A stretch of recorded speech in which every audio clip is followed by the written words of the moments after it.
pembelajaran sosial dan emosional di sekolah. Mudah-mudahan pada hari ini kita selalu diberikan kesehatan, diberikan nikmat iman.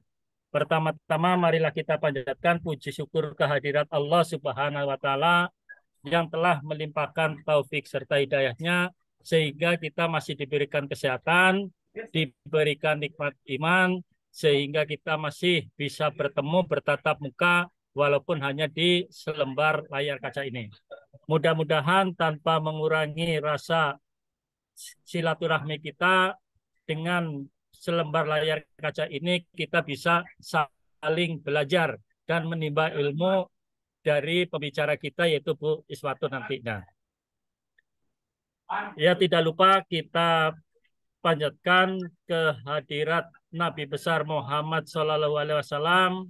Mudah-mudahan kita mendapatkan syafaatnya dan menjadi pengikut beliau sampai akhir zaman. Ya karena waktu sudah menunjukkan jam 2:16, ya marilah kita buka acara untuk Zoom meeting ini dengan bacaan basmalah. Bismillahirrahmanirrahim. Ya untuk selanjutnya pemateri hari ini yang seharusnya Bapak Dr. Sudarno MPD, mohon maaf ditukar dengan Ibu Isfatun Khairiyah MPD. Ya seyogyanya nanti Pak Sudarno akan mengisi di hari Jumat. Mohon maaf ya Bapak Ibu atas penukaran jadwalnya. Mudah-mudahan walaupun ditukar tapi tidak mengurangi semangat kita untuk tetap belajar. Ya untuk lebih lanjutnya nanti Bapak Ibu pada waktu menerima materi silakan Bapak Ibu bisa menggunakan kolom chat untuk bertanya atau misalnya resen untuk menanyakan sesuatu. Jadi tidak usah misalnya sampai selesai baru dibuka pertanyaan. Karena kadangkala pada waktu pemateri memberikan suatu materi, tiba-tiba muncul pertanyaan, kemudian Bapak Ibu dipersilakan untuk bertanya. Ya langsung saja kepada Ibu Isfatun Khairiyah MPD untuk memberikan materi. Kepada beliau dipersilahkan. Ya, terima kasih Pak Budi. Assalamualaikum warahmatullahi wabarakatuh. Waalaikumsalam warahmatullahi wabarakatuh. Apa kabar Bapak Ibu semua yang hadir di sini? Alhamdulillah. Pak Cepi sehat Pak Cepi? Sehat Bu, alhamdulillah. Alhamdulillah. Ini tadi saya lihat juga ada Pak Tono. Pak Tono sehat Pak Tono? Baik. Bapak Ibu ini adalah hari ketiga ya? Iya Bu, Iya, ketiga. ketiga. Hari ketiga kita belajar tentang social emotional learning atau keterampilan sosial dan emosional. Tentu Bapak Ibu kemarin sudah belajar banyak dengan sebelum pembicara sebelumnya gitu ya tentang bagaimana atau apa yang disebut dengan keterampilan sosial dan emosional dan bagaimana kita bisa mengimplementasikan pengetahuan tentang sosial dan emosional tersebut di kelas kita. Baik Bapak Ibu, di dekat Bapak Ibu apakah ada kertas sama alat tulis? Ada Bu, ada. Ada ya? Ya, kalau ada bisa nanti ini di HP-nya juga nggak apa-apa. Coba sekarang Bapak Ibu dengarkan, saya akan memberikan perintah, tolong diikuti, gitu ya. Baik, Bapak Ibu silahkan gambar lingkaran. Lingkaran. Mau kecil boleh, sedang boleh, besar boleh, gitu ya. Gambarkan lingkaran. Baik. Ya. Kemudian di dalam lingkaran itu gambarkan atau sesuaikan dengan emoticon yang sesuai dengan perasaan Bapak Ibu siang ini. Jadi lingkaran itu adalah wajahnya. Nah, sekarang Bapak Ibu diminta untuk menggambar emoticon sesuai dengan perasaan Bapak Ibu yang Bapak Ibu rasakan hari ini. Oke, jadi disesuaikan ya. Kalau lagi sedih mungkin mulutnya menghadap ke bawah. Kalau tersenyum Mungkin terserah Bapak Ibu kan suka tuh kalau mengirimkan tuh suka menggunakan emoticon. Baik, sudah emoticonnya. Ya. Lalu di bawah emoticon itu Bapak Ibu tuliskan siang ini, tuliskan di bawah emoticon, siang ini saya merasa titik titik titik karena titik titik titik.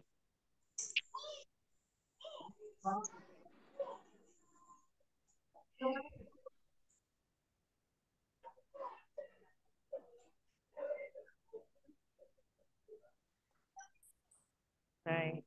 Siang ini saya merasa titik titik titik karena titik titik titik.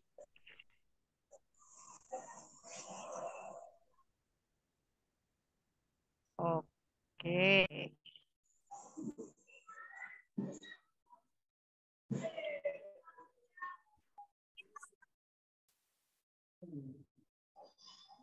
Baik.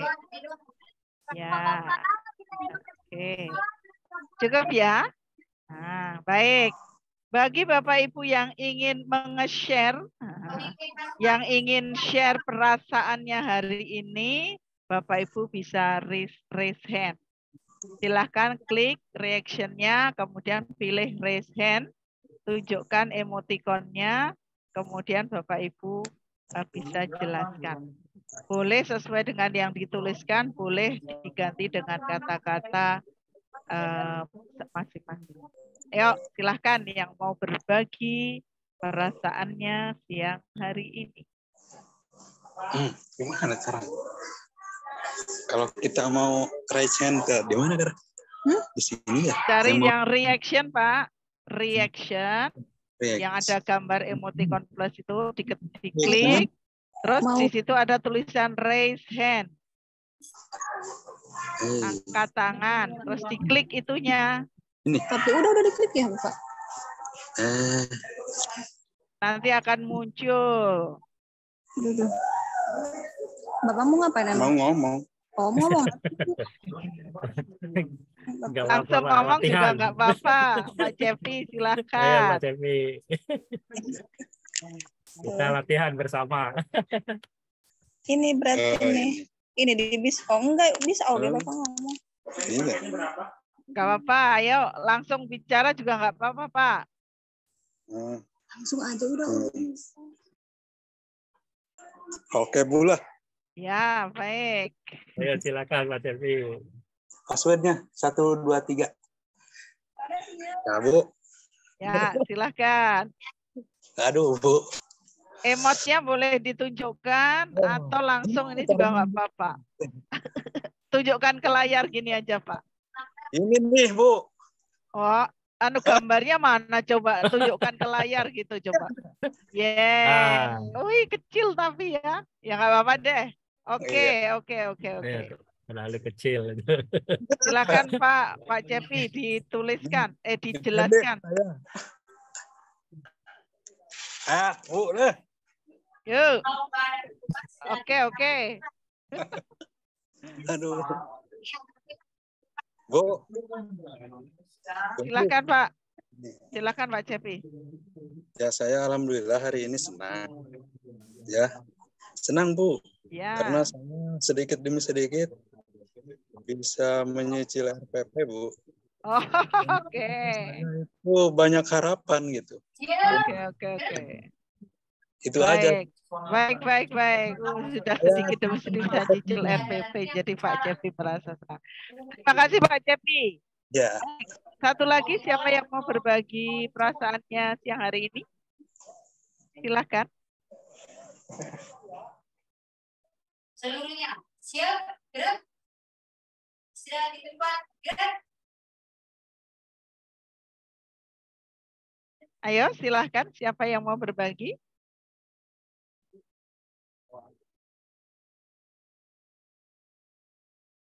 Oh, nggak ada nih Pak Budi nih kayaknya yang harus berbagi nih. Itu Pak Agus itu. Oh, Pak Agus ya. Ya. Silahkan. Mic-nya terbuka itu. Silakan Pak Agus.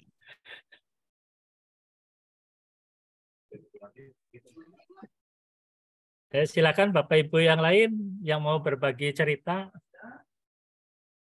Dipersilahkan Bapak Ibu.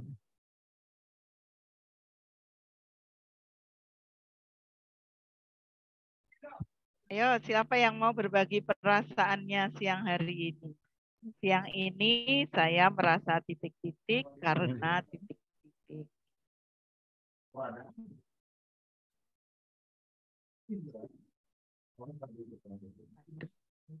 Baik, ternyata belum pada mau berbagi cerita, masih kayaknya sambil ini itu sibuk ini Pak Budi.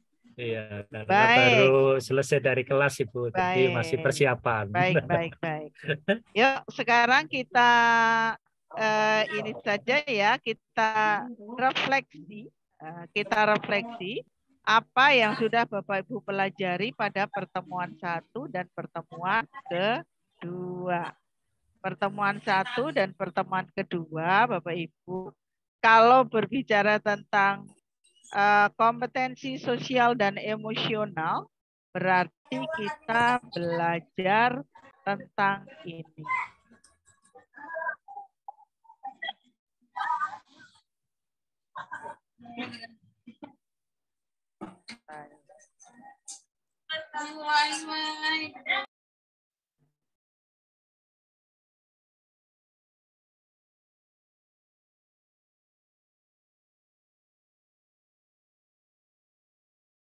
Apakah gambar saya sudah bisa terlihat? Sudah terlihat tuh. Baik. Jadi kalau kita berbicara tentang pembelajaran sosial dan emosional, supaya anak-anak kita itu memiliki keterampilan atau kompetensi sosial dan emosional, berarti kita mengimplementasikan atau berusaha memberikan anak-anak itu keterampilan untuk 5 keterampilan.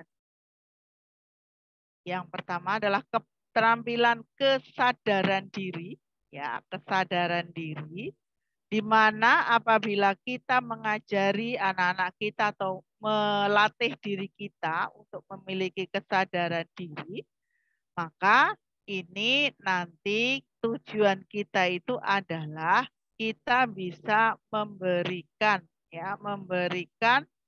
anak-anak itu bisa memahami perasaannya, minat, nilai dan kekuatannya, sehingga dia memahami bahwa untuk belajar itu perlu melihat diri kita sendiri. Kemudian kita juga bisa menggunakan setelah tahu tentang bagaimana kesadaran diri, bisa mengembangkan sikap percaya diri juga. Nah, kalau anak-anak sudah bisa menumbuhkan kesadaran dirinya, kemudian sosial emosional berikutnya adalah pengelolaan diri. Pengelolaan diri ini adalah bagaimana anak-anak kita itu bisa mengelola dirinya. Bagaimana dia bisa mengelola kalau misalnya menghadapi stres, gitu ya. Kalau misalnya dia menghadapi hambatan ketika belajar, bagaimana cara dia meluapkan emosinya itu supaya tidak menyakiti orang lain. Ya, kemudian dia juga bisa mengatur atau meregulasi diri untuk mengikuti apa yang sesuai dengan kesadaran diri yang dimiliki tersebut. Lalu yang ketiga adalah kesadaran sosial. Kesadaran sosial ini memberikan kemampuan kepada anak untuk memiliki empati. Karena dia akan belajar melihat satu persoalan itu dari berbagai perspektif. Tidak hanya dari dirinya sendiri, tapi dia bisa melihat dari berbagai perspektif, sehingga dia bisa menghargai adanya persamaan dan perbedaan. Lalu setelah itu dilanjutkan dengan keterampilan berelasi. Bagaimana anak-anak kita membangun hubungan yang sehat, yang kolaboratif, hormat menghormati, gitu ya. Kemudian menyelesaikan masalah-masalahnya itu sesuai dengan norma dan yang berlaku di masyarakatnya. Kemudian yang terakhir yaitu mengenai pengambilan keputusan yang bertanggung jawab. Kenapa? Pengambilan keputusan yang dilakukan oleh anak itu akan memberikan kontribusi kepada perwujudan well-being anak-anak kita dan juga kesejahteraan di sekolah kita. Jadi secara umum inilah kerangka pembelajaran sosial dan emosional. Baik. Sekarang Bapak Ibu, saya ingin mendapatkan gambaran dari Bapak Ibu. Sebenarnya ini kan bukan sesuatu yang baru. Bagaimana kita bisa mengelola emosi, kemudian kita bisa tahu apa emosi kita, bagaimana kita mengelola emosi, lalu bagaimana kita menggunakan keterampilan ini anak-anak untuk bisa berempati, mereka bisa berelasi, dan akhirnya mereka bisa mengambil keputusan yang bertanggung jawab.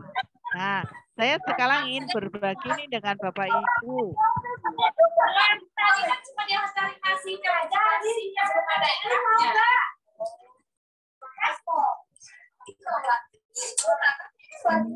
Coba Pak Budi yang masih ini aja di mute. Ya, saya ingin berbagi pengalaman dengan Bapak Ibu, pengalaman ketika Bapak Ibu mengimplementasikan. Tapi sebelumnya saya akan berikan contoh ya, saya akan berikan video pendek sekitar ya 5 menitan gitu ya. Salah satu contoh bagaimana seorang guru mengimplementasikan kompetensi sosial emosional itu di kelasnya, dan nanti Bapak Ibu bisa menilai yang diimplementasikan itu dari 5 aspek keterampilan sosial dan emosional itu aspek yang mana saja. Ya, baik, kita akan lihat dulu.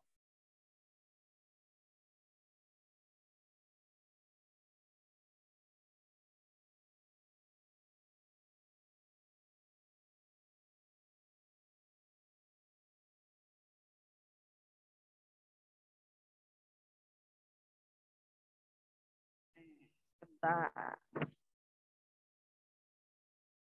Ya, saya akan share.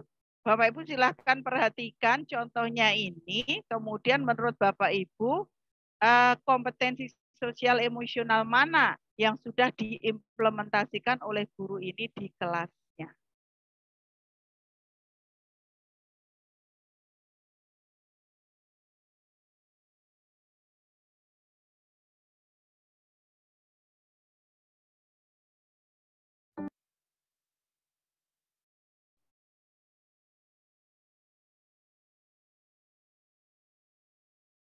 Bentar.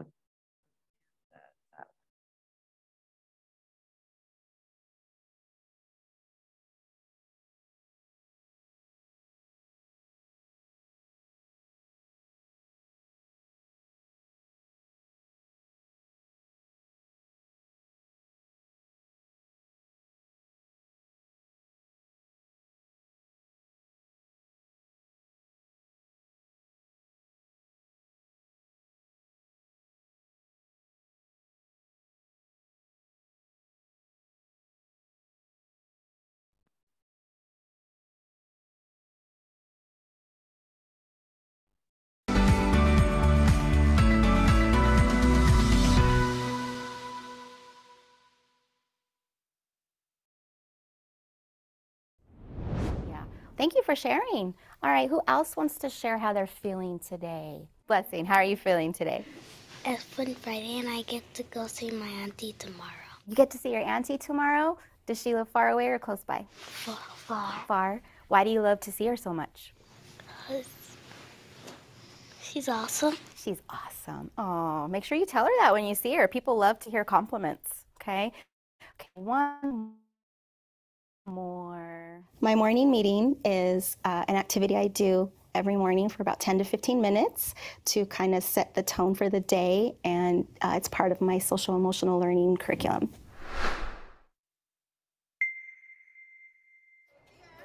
Good morning. Morning, Sebastian. Morning. Welcome back, sir. We missed you yesterday. Good morning, Miss Blessing.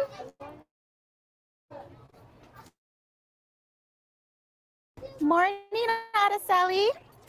So even before they enter my classroom, the social emotional learning is beginning. So I go and I pick them up outside. I say good morning to them there, greet them with a smile. Even if I'm having a bad day, I always have to smile and put everything to the side.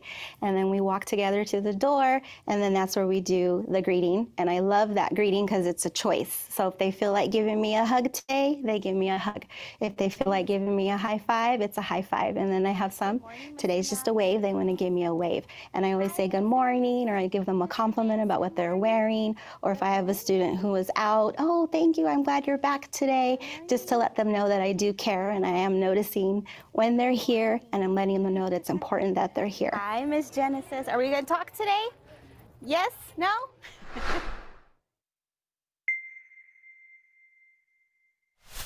All right, so we always start with our feeling check today. All right, so if you're feeling a little angry today, put a 1 close to your heart. If you're feeling a little sad, a 2 close to your heart. If you're tired, a 3 close to your heart. If you're happy, a 4 close to your heart. And if you're excited, a 5 close to your heart. I am 5 today.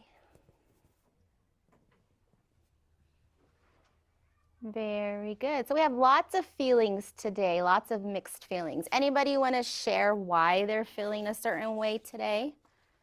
So my morning meeting begins with the feeling share, so the sharing, and that kind of gives me a feel of the class pulse. Let's start with Hannah. You're a little angry today. You want to share why you're angry? Because my brother, he gets me mad. Are you comfortable sharing why he makes you mad? Because I remember he bought a toy and he has a toy hammer. When I went inside the office, my brother had hammered my backpack, so that's why I'm mad. Oh, so her brother wasn't respecting her belongings, huh? That would make me angry too. Yes, I would feel very angry if someone went and put a hammer on my purse. Huh? Kind of the same thing? Yeah. Thank you. And the reason why we discuss the sharing is so then that can lead to a discussion about how to handle those feelings and let them know that those feelings are okay. I always have that opportunity to let me know if something's. Thank you for sharing your feelings. Sometimes it can be their brains are stressed out, so I have to lower that stress for them.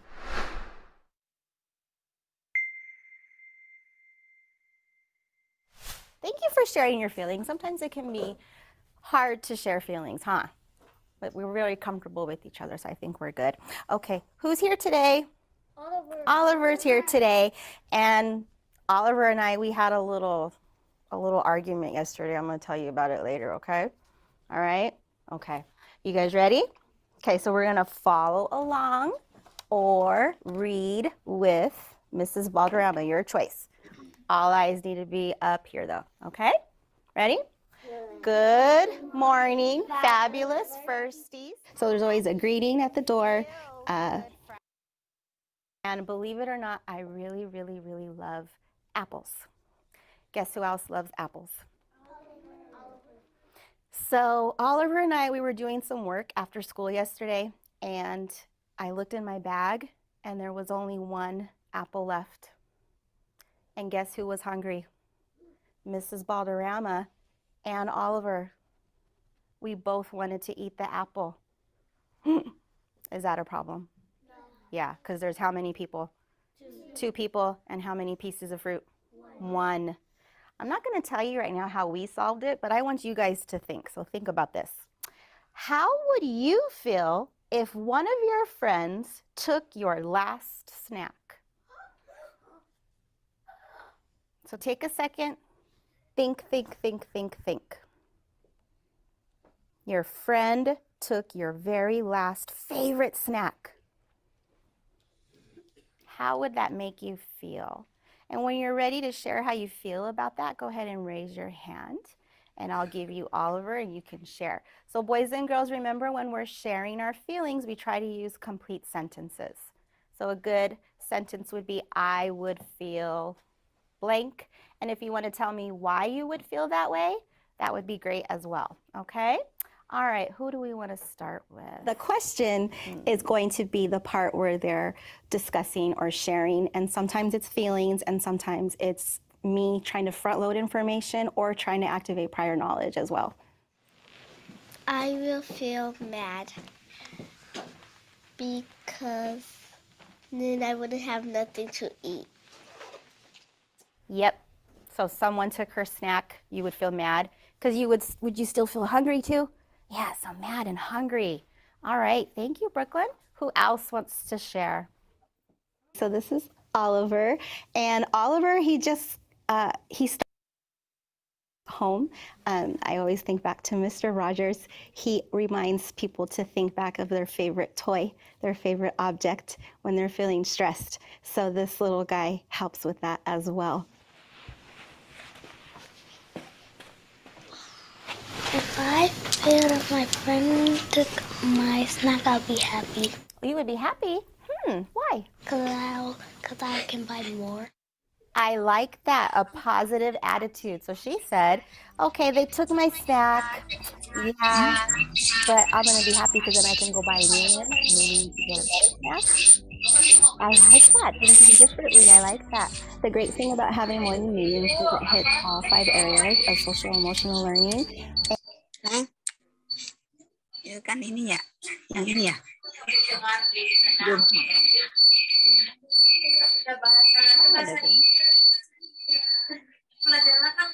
Baik. Ada yang ini ya, karena bahasa Inggris ya. Baik. Tapi Bapak Ibu dari apa gambaran tadi nih, kira-kira yang dilakukan oleh Ibu Guru tadi mengimplementasikan sosial emosionalnya itu bagaimana caranya? Ini ada Bunia yang resen dari tadi apa baru mau sekarang nih Bunia? Dari tadi Bu udah resen. Oh, Bunia. Halo Bunia. Oh tadi ini kayaknya nggak sengaja ini. Lupa baik. Kali. Baik. Bapak Ibu dari contoh yang di video tadi, apa yang dilakukan Ibu Guru tadi untuk mengintegrasikan gitu ya. Mengintegrasikan sosial dan emotional learning, kompetensi sosial dan emosional itu di dalam pembelajarannya. Ayo, siapa yang tadi atau bisa menyampaikan tadi yang sudah dilakukan oleh Ibu Guru itu apa saja? Monggo, silakan. Barangkali nanti apa yang dicontohkan di situ, oh ini mah gampang, kayaknya saya udah melakukan. Atau oh iya ya, saya dapat inspirasi sehingga nanti bisa saya gunakan nih untuk 10-15 menit integrasi sosial dan emotional learning itu dalam pembelajaran. Silakan ya, Pak Cepi, silakan. Monggo Pak, silakan Pak. Halo Bu, ya. Mau ini Bu. Oke Bu. Boleh, silakan Pak.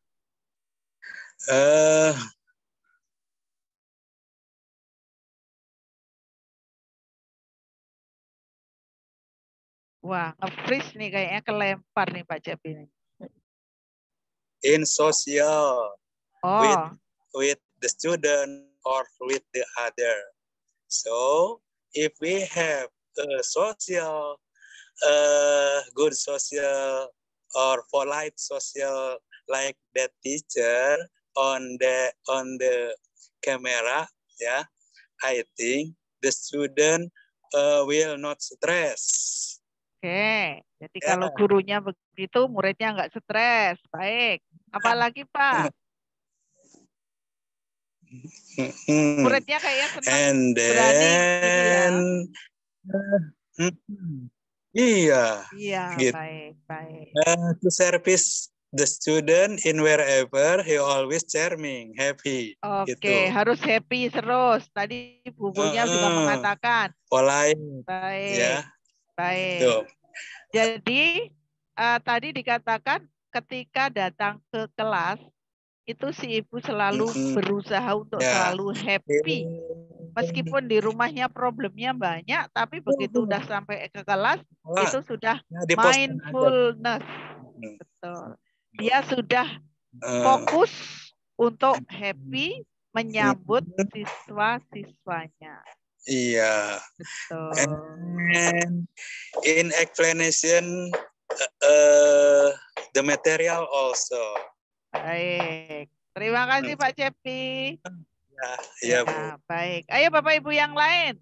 Tadi Pak Cepi sudah mengatakan bahwa sebagai guru, ketika kita memasang wajah gembira kita, antusias ketika kita menyambut murid-murid kita, itu adalah salah satu contoh nyata ketika kita ingin mengimplementasikan social and emotional learning. Tadi dimulai dari yang paling awal. Kita biasanya kalau di kelas kan kalau ngucapin selamat itu cukup selamat pagi Pak, selamat pagi, gitu selesai ya. Tapi ternyata salam itu membawa apa ya ikatan bonding antara guru dengan siswanya. Bahkan tadi Bapak Ibu lihat di video itu murid bisa memilih bentuk salamnya mau seperti apa. Salam kepada gurunya boleh salim gitu ya. Boleh pakai tos gitu, high five. Boleh hanya cukup dada-dada. Bahkan kalau misalnya anak yang ingin dipeluk gitu ya, karena itu masih SD kelas 1. Kalau SMP jangan ya. Apalagi Bapak Ibu yang berbeda jenis, jangan. Jangan pilih salam yang dengan pelukan. Kecuali kalau ibu guru, kemudian ada murid perempuannya, silahkan. Ya, jadi sehingga ketika siswa datang ke kelas itu dia merasa memiliki memiliki ikatan dengan gurunya. Dan Bapak Ibu lihat di situ, gurunya itu hafal sekali. Confident. Hafal. Bahkan misalnya Pak Budi kemarin nggak masuk gitu ya, Budi kemarin nggak masuk, ketika datang, Budi kemarin nggak masuk, sekarang alhamdulillah sudah sehat ya, gitu. Jadi si anak itu benar-benar merasa diperhatikan. Itu dari pertama ketika Bapak Ibu mengucapkan salam. Jadi membangun kesadaran sosial emosional itu bisa dimulai ketika saat baru masuk ke kelas, kita sudah mengintegrasikan sosial dan emosional learning. Yaitu dengan cara mengucap salam. Ya, salamnya tidak harus formal, ternyata kita bisa memberikan salam yang akhirnya anak itu merasa dekat dengan kita. Baik. Setelah tadi memberikan salam, apa yang dilakukan oleh Bapak Ibu guru tadi? Ibu guru tadi, dia mengecek perasaan. Cek perasaan. Memberikan kartu meter perasaan gitu ya. Ada set, sedih. Kalau kamu sedih, tempelkan satu jari ke jantung kamu. Kalau kamu ini tempelkan 2 jari. Kalau kamu bahagia 3 jari misalnya. Kalau kamu sangat bahagia dan seterusnya. Sehingga ketika anak-anak meletakkan tangannya di dadanya, si guru udah tahu. Baru kemudian ditanya, kok kamu cuma 1 jari, berarti kamu sedih ya? Kenapa kamu sedih? Mau bercerita tidak apa yang membuat kamu sedih? Kalau misalnya anaknya, saya sedih Pak, tapi saya nggak mau cerita, ya dihargai. Karena sebenarnya perasaan apapun yang dimiliki oleh seseorang itu adalah perasaan yang wajar. Bisa saja akhirnya si anak itu, saya marah Pak hari ini, pagi ini. Oh, boleh banget. Tadi kan ada yang mengatakan marah, ada yang mengatakan sedih, ada yang mengatakan happy. Dan kalau bisa kita meminta anak-anak kita menjelaskan kenapa kamu sedih. Ya tadi saya sedih Bu, kenapa kamu sedih? Karena apa namanya dia lagi berantem dengan kakaknya. Jadi tasnya itu dipukul pakai palu mainannya dia. Gitu. Nah, kalau ditanya gurunya, misalnya kamu mau berbagi nggak? Kenapa? Ya apa yang membuat kamu sedih? Enggak, ya sudah nggak apa-apa.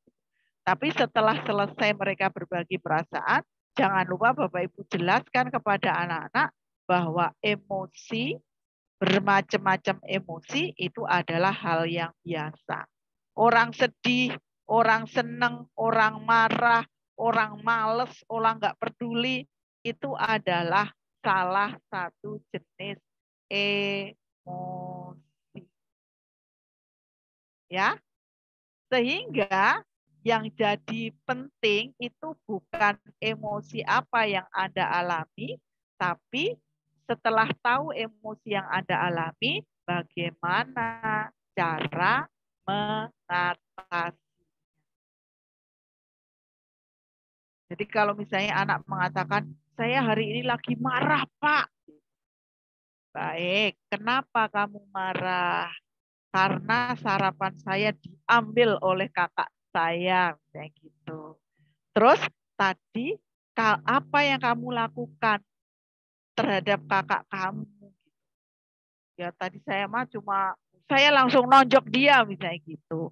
Kita sampaikan ketika kamu nonjok kakakmu, bagaimana perasaan? Keuntungan apa yang kamu peroleh gitu. Kemudian kita ajak si anak itu menyelami kembali perasaannya. Kalau kamu nonjok kakakmu itu kira-kira marahmu hilang tidak? Enggak, malah semakin marah. Dan kakaknya ternyata kalau ditonjok juga membahayakan. Baru kemudian nanti ketika kita sampai ke level berikutnya, ya kita ajarkan, kita latihkan, marah itu boleh, marah itu wajar, tetapi cara meluapkannya itu harus dengan cara yang positif.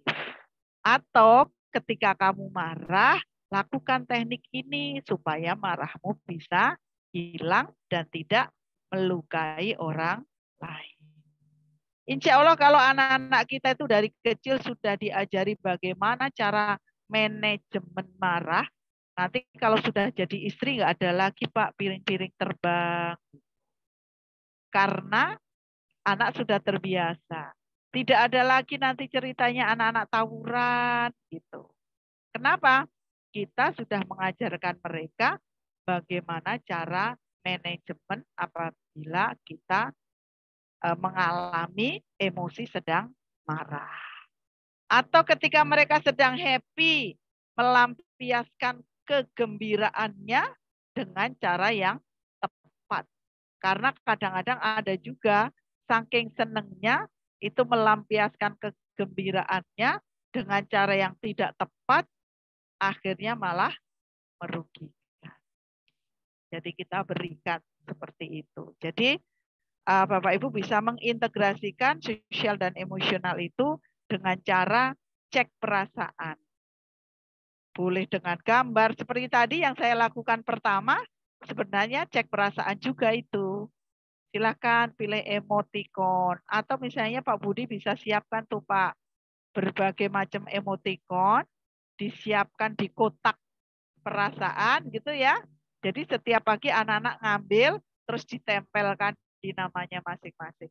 Saya lagi sedih. Atau kalau nggak mau itu, Bapak Ibu bisa meminta anak-anak menuliskan namanya di kolom siapa yang lagi sedih nempel di sini, siapa yang lagi senang nempel di sini. Nanti Bapak Ibu bisa hitung. Oh, ternyata pagi ini dari 32 siswa yang sedih 1 orang, yang gembira sekian orang, yang lagi marah sekian orang.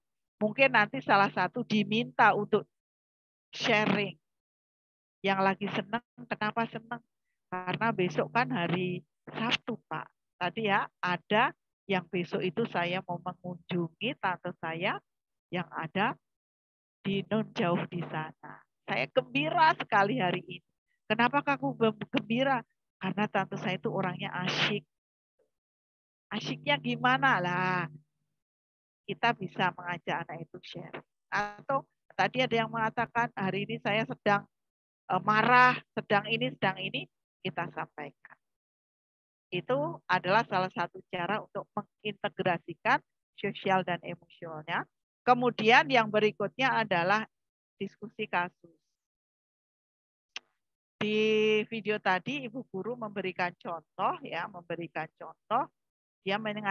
menceritakan bahwa makanan favorit saya itu adalah apel. Suatu hari di rumah saya apel tinggal 1. Nah, kemudian ketika saya mau makan, ternyata si Oliver, si bonekanya itu ingin makan juga. Apelnya cuma 1, yang ingin makan 2 orang. Ya berarti kan harus berkolaborasi, kita berdiskusi, akhirnya terpecahkan masalah itu. Kemudian si guru itu memberikan kasus. Kasusnya adalah apabila kamu punya favorite snack, makanan favorit, tinggal 1, tiba-tiba ada orang yang ngambil. Gitu. Bagaimana perasaanmu? Jadi anak-anak diminta untuk berandai-andai.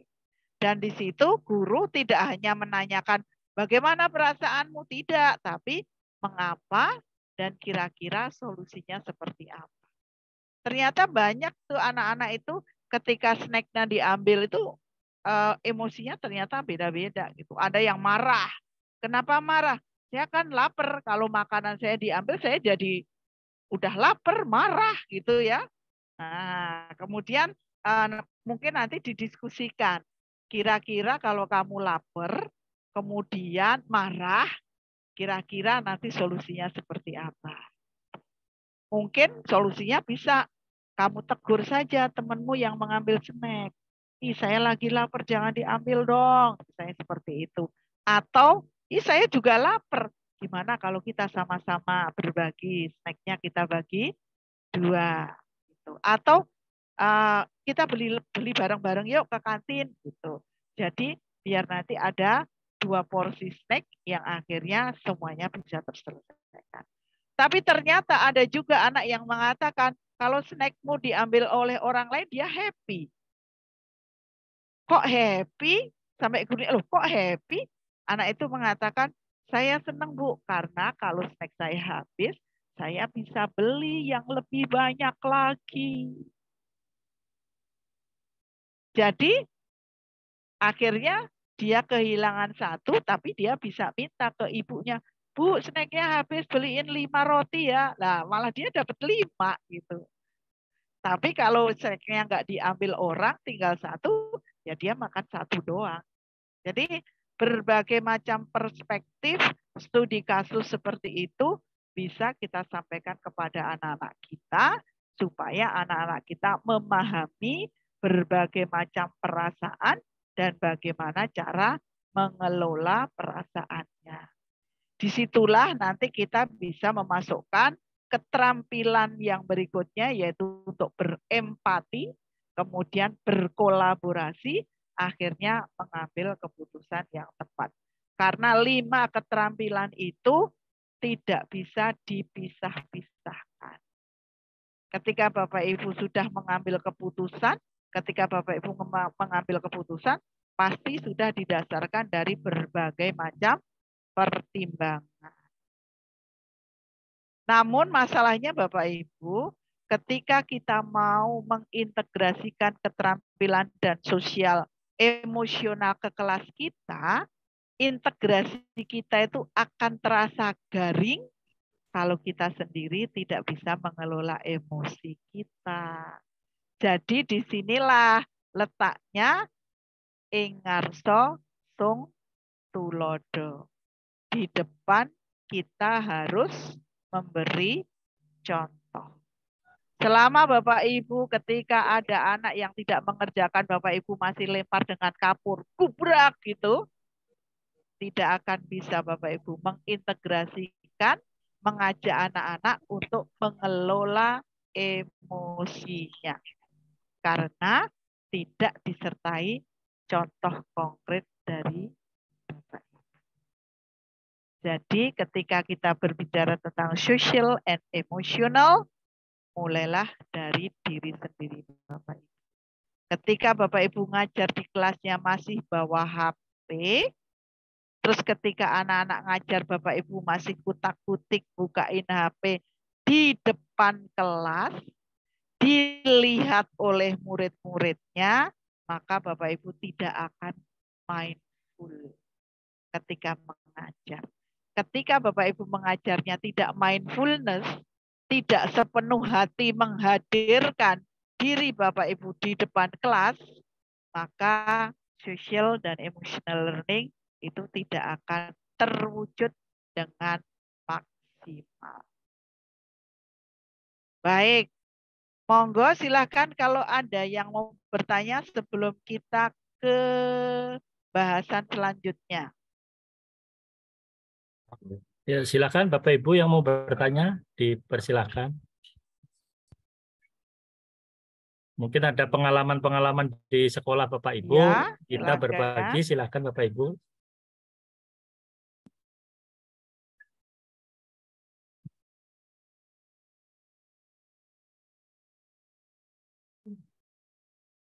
Silakan Bapak Ibu untuk berbagi pengalaman Bapak Ibu dengan yang lainnya. Ternyata masih belum, Mbak Budi. Belum panas, Bu. Belum panas, ini pada kemana ini ya? Masa nggak punya pengalaman? Oh, ini ada Bu Siti Bu Muflihah. Siti Muflihah ya. Bu Siti Raisen kah? Iya Bu, Assalamualaikum. Bu Is. Waalaikumsalam. Silakan Bu Waalaikumsalam Siti. warahmatullahi. Saya cuman ini aja ya Bu, sharing ya, Iya, boleh. terkait dengan emosional yang saya rasakan kalau misalkan lagi pembelajaran di kelas ya Bu. Ibu mohon maaf nih, saya videonya di ini karena terkait sinyal juga. Ya. Ada pengalaman ya Bu ya, pada saat saya masuk ke kelas, kita sudah full happy lah ya Bu ya. Perasaan kita semangat mau ketemu siswa gitu ya. Kemudian kita udah menyiapkan materi gitu ya. Pada saat masuk ke kelas, ternyata semua siswa karena setelah istirahat itu full main game gitu ya Bu ya. Nah, yang kita mengucapkan salam pun dengan sudah penuh semangat karena mereka fokus dengan gamenya masing-masing, itu emosi kita langsung berubah gitu ya Bu ya. Nah, yang tadinya kita bersemangat mengajar, bahagia gitu ya Bu, kemudian jadi emosi dan jadi marah gitu ya Bu ya, secara ini gitu kepada siswa. Dan itu tuh memang butuh waktu memulihkan semangat itu lagi gitu Bu. Kalau misalkan Bu Is boleh kasih saran gitu Bu untuk tips-tips supaya memulihkan lagi yang tadi udah bersemangat terus tiba-tiba jadi marah seperti itu. Mungkin saya akan berterima kasih sangat berterima kasih kepada Bu Is. Terima kasih Bu. Assalamualaikum. Ya. Waalaikumsalam. Biasanya apa yang Bu Siti lakukan ketika sudah semangat-semangat masuk kelas? Gitu ya. Wah, anak-anak kok ada. Biasanya apa yang dilakukan oleh Bu Siti? Kalau saya sih mungkin langkah pertama, saya mengulangi salam dulu Bu, supaya mereka ini gitu kan, menyadari kehadiran saya gitu kan, karena mereka fokus dengan handphone masing-masing. Saya perkeras suara saya mengucapkan salam, kemudian saya keliling kelas, jadi dari baris pertama saya lihat. Dan mereka akan terkejut pada saat saya dekati dan handphonenya langsung dimasukkan gitu Bu. Seperti itu gitu.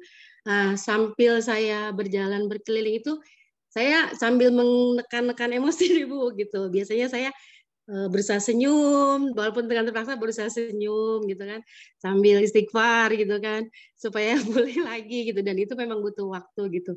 Dan kadang tuh kalau misalkan ini memang waktunya lumayan agak lama, sampai saya niat belajar mengajarkan materinya jadi agak buyar juga gitu. Baik, Itu baik, aja, Bu. baik. Baik, Paling terima seperti itu, Bu. kasih. Ya, Sama-sama, terima Ibu. kasih Bu Siti Muflihah. Bu Siti, Ya, Ibu. ternyata bukan saja murid yang harus belajar mengelola emosi. Betul, Kita Bu. sendiri, ya, kita sendiri sebagai guru itu juga harus bisa mengelola emosi. Betul. Ketika sebagai guru sudah semangat datang ke kelas, ternyata melihat kelas kita belum siap, itu kita akan mengalami mungkin marah, mungkin kecewa, gitu ya. Kecewa, marah, gitu ya. Nah, kita berarti harus mulai ke tahap berikutnya, yaitu mengelola emosi kita dulu. Tadi misalnya Bu ini sambil berjalan, sambil menahan ini, itu bisa menjadi salah satu bagaimana. Tapi ada salah satu mungkin kemarin sudah dijelaskan belum ya sama Pak Jajang sama Bu Rizka. Ada salah satu cara bagaimana Bapak Ibu bisa mengelola emosi ketika Bapak Ibu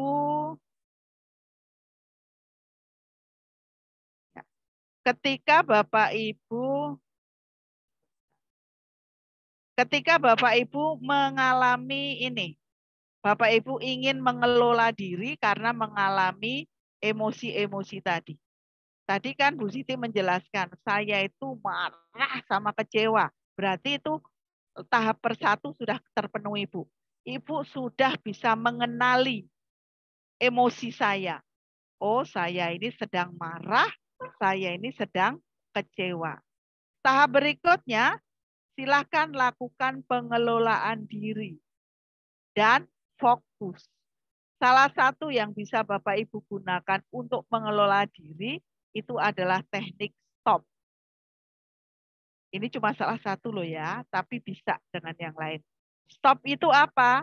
Singkatan dari stop, take a breath, observe, and proceed.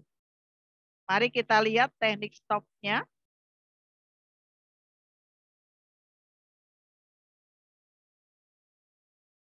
Nah, ini dia. Cukup jelas kah? Tulisannya Jelas, cukup Bu. jelasnya? Ya. Bapak Ibu bisa Terlihat, Bu. melakukan ini. Stop. Stop. Berhenti. Hentikan apapun yang sedang Bapak Ibu lakukan. Ambil jeda sejenak. Ketika tadi Bu Siti masuk ke kelas. Lihat seperti itu. Ih, marah, kecewa. Bu Siti udah tahu bahwa ini saya mau marah nih gitu. Silahkan berhenti sejenak. Kemudian lakukan langkah yang kedua, take a breath. Tarik nafas dalam. Sadari nafas masuk, sadari nafas keluar. Rasakan udara yang masuk ke hidung kita. Bisa diulang 2, 3, 4, atau 5 kali. Sambil menarik nafas, benar-benar Ibu rasakan. Paru-paru saya jadi terisi, oksigennya gratis, ini gratis, gitu ya. Kemudian sambil take a breath, Bapak Ibu merasakan apa yang terjadi di dalam tubuh kita. Kita ambil nafas. Kalau semakin ini apa nama Bapak Ibu ketika mengambil nafas dan menahan kemudian membuang itu usahakan dengan jeda yang sama. Misalnya ambil nafasnya 3 hitungan, ditahan 3 hitungan, dilepaskan 3 hitungan. Semakin teratur, semakin lama, maka itu bisa Bapak Ibu mengendapkan emosi yang Bapak Ibu rasakan. Ketika Bapak Ibu, Bu Siti misalnya ketika menarik nafas sambil memikirkan, oh iya ya, barangkali ini anak-anak tadi habis istirahat. Jadi wajar kalau mereka belum siap. Saya tidak perlu marah, saya harus cari cara bagaimana untuk menarik perhatian mereka. Nah, setelah itu Bapak Ibu marahnya sudah menurun, jadi yang keluar bagaimanapun tetap kata-kata yang menyejukkan, baru kemudian Bapak Ibu melanjutkan kegiatan. Kalau misalnya, saya masih belum ini nih, masih marah, lanjutkan lagi, tarik nafasnya, tahan, buang. Kemudian Bapak Ibu memikirkan, oh iya ya, anak-anak sekarang itu kan nggak bisa kalau misalnya kita itu hanya marah. Mungkin permainan yang ada di HP mereka lebih menarik dari pelajaran yang akan saya sampaikan. Ayo, saya harus cari cara bagaimana supaya mereka bisa fokus dan tertarik dengan pelajaran saya. Mungkin ya akhirnya Bapak Ibu setelah tidak marah, mungkin berdiri di depan kelas, Bapak Ibu bertepuk tangan, Bapak Ibu bernyanyi mungkin, sehingga anak-anak loh, ngapain ini Pak Budi kok nyanyi-nyanyi? Oh, apa ya? Dengan otomatis nanti akhirnya perhatian terarah kepada Bapak atau Ibu. Setelah perhatiannya terarah kepada Bapak Ibu, barulah nanti Bapak Ibu bisa bersama-sama merefleksi apa yang baru saja terjadi. Sehingga baru kemudian pembelajaran bisa langsung dan Bapak Ibu tidak perlu tergesa-gesa. Wah, nanti kalau nggak mulai waktu keburu habis, materi saya masih banyak. Karena apa? Perasaan itu lebih menentukan apa yang diserap oleh siswa daripada konten atau isi materinya. Jadi, lebih baik Bapak Ibu belajar sedikit dengan suasana yang menyenangkan, dibandingkan Bapak Ibu mengucurkan konten atau materi yang banyak dalam suasana yang tidak menyenangkan. Karena kalau suasananya tidak menyenangkan, seberapapun banyak materi yang Bapak Ibu berikan, yang akan mereka terima, itu jumlahnya hanya paling saja.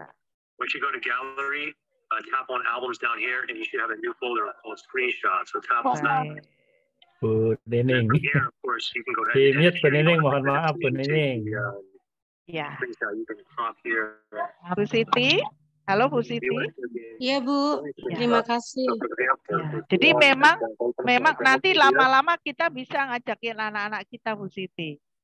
Jadi anak-anak kalau kalian setelah selesai istirahat, bagaimana kamu bisa fokus mengikuti pelajaran? Yuk kita diskusikan. Kira-kira gimana ya supaya ketika kita masuk, kemudian nanti anak-anak itu bisa segera fokus. Nanti mungkin Bapak Ibu dilihat, oh ya Bu, begitu ketika masuk, berarti kita harus nyimpen handphone kita ya Bu ya. Oke, kita sepakat ya. Ketika masuk 1, simpan handphonenya. Nanti kalau ada teman yang belum lupa nyimpen handphone gimana?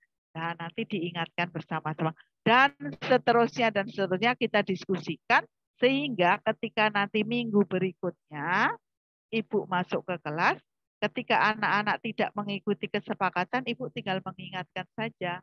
Halo, kalian sudah ingat kesepakatan kita. Ini kita terapkan kembali yang kemarin kita pelajari di disiplin positif yang namanya intervensi 30 detik.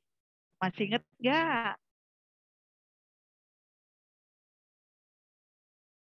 Intervensi 30 detik itu adalah waktu selama 30 detik yang kita gunakan untuk mengingatkan murid-murid kita. Ya, ayo kita ingat kesepakatan kita lagi gitu. Apa yang harus Bapak lakukan untuk bantu kamu supaya kamu bisa tenang? Kalian sudah siap apa belum? Apa yang harus kita lakukan bersama hari ini? Sehingga akhirnya si anak-anak itu akan, oh iya ya Bu, kita udah mulai belajar. Baik, kalau sudah mulai belajar, apa yang harus kalian siapkan? Nanti seperti itu, insya Allah sih anak-anak akan lama terbiasa.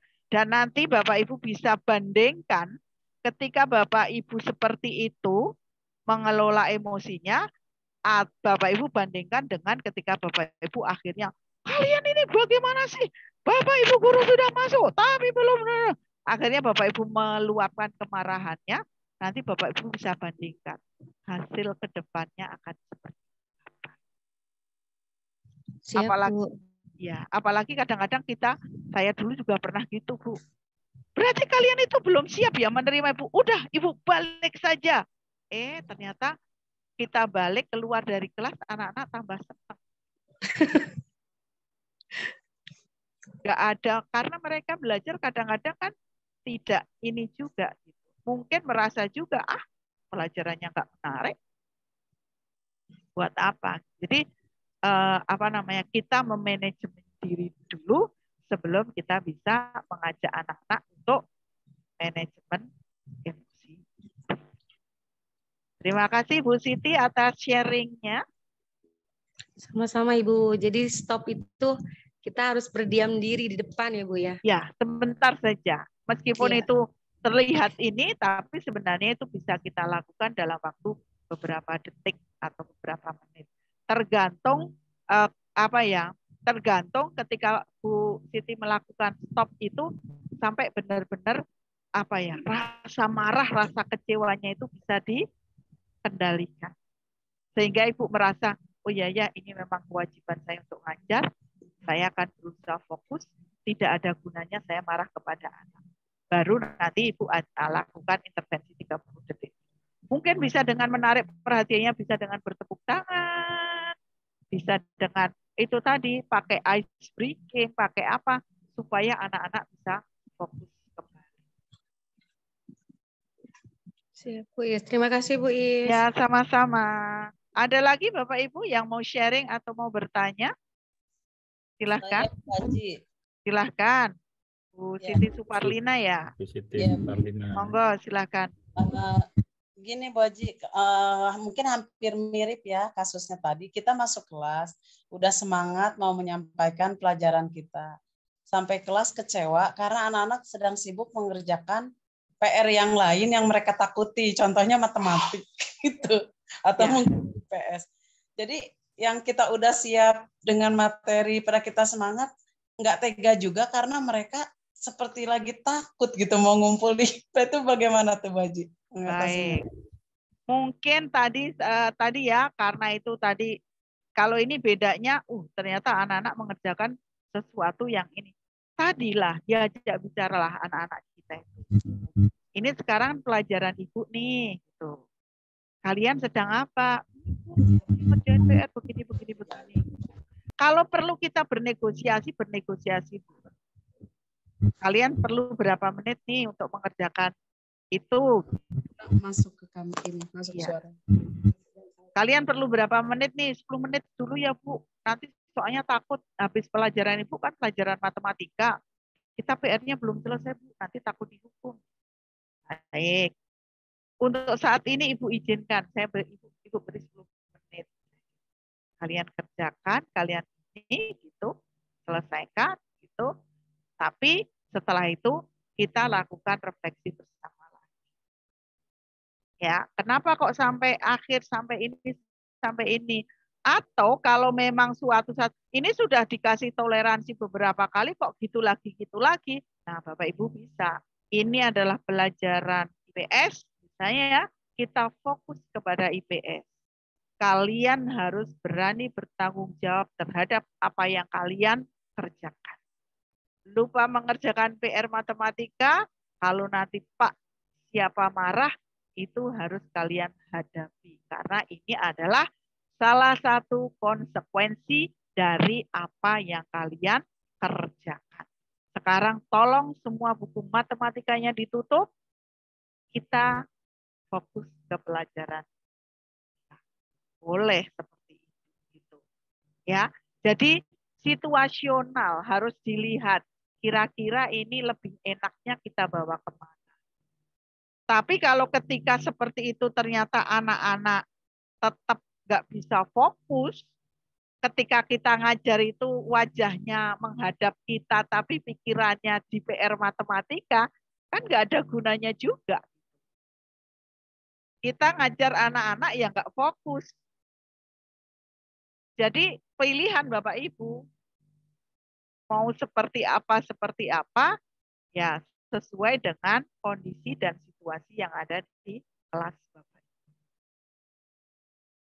Baik, jadi sebenarnya keterampilan sosial dan emosional itu Bapak Ibu, penyasarnya bukan hanya kepada siswa, tapi kelola dulu sosial dan emosional. Itu tadi, disinilah saatnya kita menerapkan yang namanya Engarso Sung Godo. Teladan kita akan dilihat oleh murid-murid. Bagaimana Bu Siti? Bu Siti juga ini ya. Bu Siti Suparlina bagaimana? Halo Bu Siti. Oke. Sudah terjawab belum Bu Siti? Sudah terjawab. Baik, terima kasih.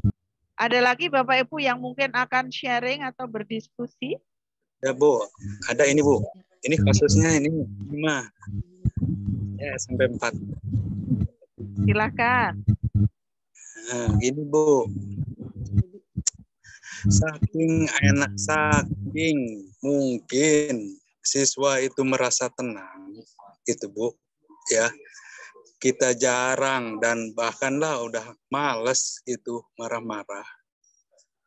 Kalau dikasih tugas, tidak dikerjakan.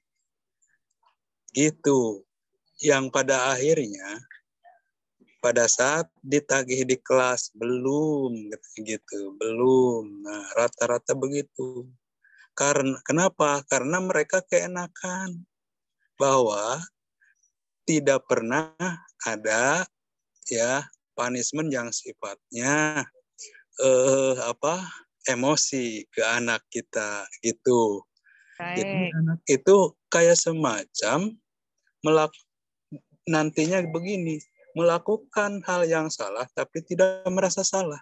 Nah, ini yang mengakibatkan nantinya mental anak-anak itu pada saat dia udah ke masyarakat, takutnya nanti mental seperti itu, melakukan kesalahan tidak merasa salah. Nah, bagaimana itu, Bu? Baik, terima kasih Pak Cepi. Sebenarnya ini sudah kita diskusikan ya Pak Budi ketika kita bicara tentang disiplin positif. Banyak orang mengatakan bahwa yang namanya disiplin itu takut aturan. Supaya orang bisa takut aturan itu ya harus dipaksa. Harus kalau perlu dihukum. Tapi berdasarkan studi ternyata dengan memaksa atau menghukum itu efektifnya hanya jangka pendek. Ketika anak mengerjakan tugas karena Pak Cepi marah-marah, maka anak itu hanya akan mau mengerjakan tugas ketika Pak Cepi marah. Karena takut. Dan ini tidak berefek untuk jangka panjangnya. Iya. Terus yang kedua, ketika kita memaksa anak,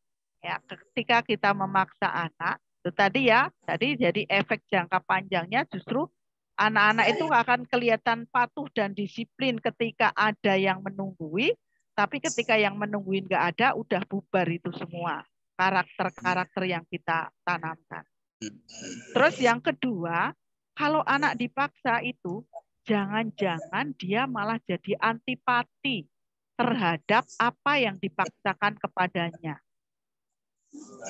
Karena ketika dia mengerjakan itu, dia tidak merasa nyaman. Contoh, anaknya nggak suka main musik. Sama orang tuanya dipaksa untuk main musik.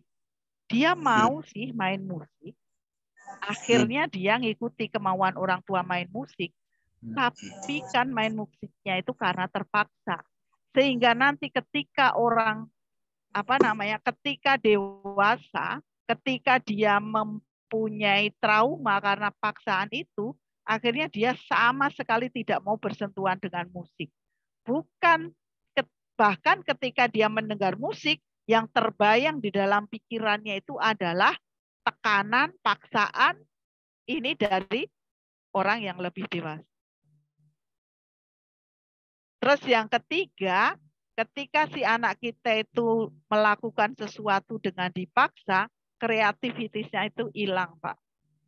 Dia tidak akan berani memikirkan solusi jalan lain untuk memecahkan masalah ini. Jadi, yang harus kita lakukan sebenarnya bukan menghukum, tetapi membangun kesadaran. Kenapa anak tidak mau mengerjakan PR? Karena mungkin dia tidak merasa bahwa mengerjakan PR itu bermanfaat bagi dia. Ketika kita ajak anak-anak kita, PR itu manfaatnya apa? Kalau kamu mengerjakan PR, ininya apa? Kalau tidak, seperti apa? Sehingga anak itu tidak usah dipaksa pun, dia akan mengerjakan. Karena dia merasakan manfaat PR yang Bapak berikan dengan tidak terpaksa. Ya, jadi nyambung ternyata ya disiplin positif dengan pembelajaran sosial dan emosional. Karena disiplin itu tidak mungkin terbangun selama kemampuan sosial emosionalnya tidak terjaga di kelas tersebut. Baik. Masih adakah yang mau bersharing dengan kita, berbagi dengan kita? Bu, maaf Bu. Baik. Ya, berarti kan kita sebagai guru harus tangguh ya untuk membangun kesadaran gitu, walaupun sejengkel apapun gitu ya. Betul Pak, betul Pak. Ya. Ya, maka intinya tadi ya, kita harus bisa mengelola diri. Iya, betul. Dan itu kita sampaikan kepada anak-anak juga. Artinya marah itu sesuatu yang biasa. Kecewa itu sesuatu yang biasa. Jangan pernah Bapak mengatakan kamu tidak boleh marah. Boleh marah, tetapi menunjukkan rasa marahnya dengan cara yang seperti apa. Gitu. Ya, jadi marah itu sesuatu yang biasa. Yang kita ajarkan kepada anak-anak justru bukan kamu nggak boleh marah, bukan begitu. Tapi ketika kamu marah, apa yang harus kamu lakukan? Ketika kamu kecewa, siapa yang harus kamu kamu ajak untuk berbicara mengenai kekecewaanmu itu? Ketika kamu merasa sedih, siapa yang bisa kamu ajak untuk menyalurkan kesedihanmu itu? Jangan ketika anak sedih, kamu nggak boleh sedih, misalnya gitu. Sehingga ketika dia sedih, dia nggak berani cerita ke siapa-siapa. Lama-lama sedihnya numpuk, stres. Wah, bisa bunuh diri nanti si anak itu, Pak. Padahal ketika dia mengalami sedih, oke kok sedih itu. Kamu mau nggak cerita sama? Atau dengan siapa kamu nyaman untuk menceritakan apa yang menyebabkan kamu sedih? Barangkali kalau misalnya dia sedihnya ditinggal pacar gitu ya, dia nggak mungkin dong curhatnya sama bapak guru gitu. Mungkin curhatnya sama temen temen sebayanya gitu. That's okay gitu. Saya lagi sedih Pak. Sedih kenapa? Misalnya gitu. Saya lagi, pokoknya nggak bisa diceritakan Pak. Baik. Kira-kira siapa nih yang kamu nyaman untuk menceritakan kesedihan? Karena kalau kesedihan itu tidak kamu keluarkan, tidak kamu ceritakan, nanti akan membahayakan diri kamu sendiri, nak. Gitu. Saya mau cerita sama guru BK deh, Pak. Ayo, boleh silahkan. Nanti kita berikan. Saya mau cerita kepada ini ibu saya. Baik, nanti jangan lupa ya cerita sama ibu, gitu. Atau saya kayaknya mesti ini deh Pak, gitu. Ya silahkan. Saya harus menenangkan diri. Jadi kita berikan cara-cara bagaimana anak-anak itu bisa mengelola emosinya dengan cara yang positif. Baik? Nah, baik. Nah, tadi di video tadi juga Ibu guru itu memberikan satu media, yaitu kalau itu bentuknya boneka. Karena untuk anak-anak SD gitu ya, mungkin boneka itu kalau dipegang lembut jadi menyamankan gitu. Jadi dia bisa bercerita apa saja.